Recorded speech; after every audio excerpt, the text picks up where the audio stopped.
Chris Phillips can rest easy now, but getting a good night's sleep used to seem impossible. He'd go to bed at a normal time, but lie awake for hours.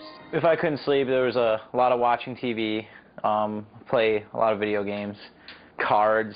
His problem started in high school, but got even worse in college. At that point, Chris was falling asleep so late, he wouldn't wake up until 4 in the afternoon. I was missing class all the time. My grades really took a hit. Clearly, there was something wrong. But what actually was his problem? Chris was suffering from a little-known disorder called delayed sleep phase syndrome. Experts say it's rarely diagnosed, but actually impacts anywhere from 360,000 to several million teens and young adults.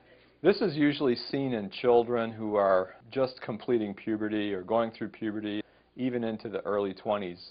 Sleep specialist Dr. Lawrence McDonald says this syndrome happens when the body's internal clock gets out of sync. It's almost as though people with that live in a different time zone.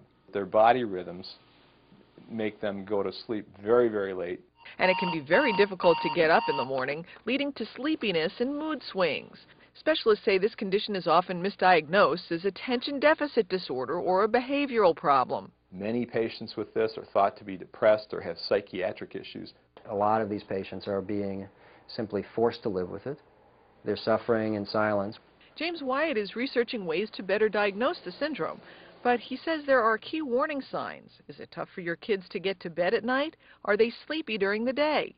Have grades suddenly dropped? Also watch for higher use of caffeine, more accidental and intentional napping, feeling too tired to exercise. The good news, this sleep syndrome is treatable. Oftentimes doctors will prescribe melatonin, or there's a treatment called chronotherapy. We will have the patient gradually go to bed and wake up several hours later per day to essentially rotate their clock around the 24-hour day to get them to the appropriate bedtime. Chris went through the process, first going to sleep at 4 in the morning, the next day going to bed 7 a.m., and continued this treatment until he was finally hitting the sack at 10 p.m.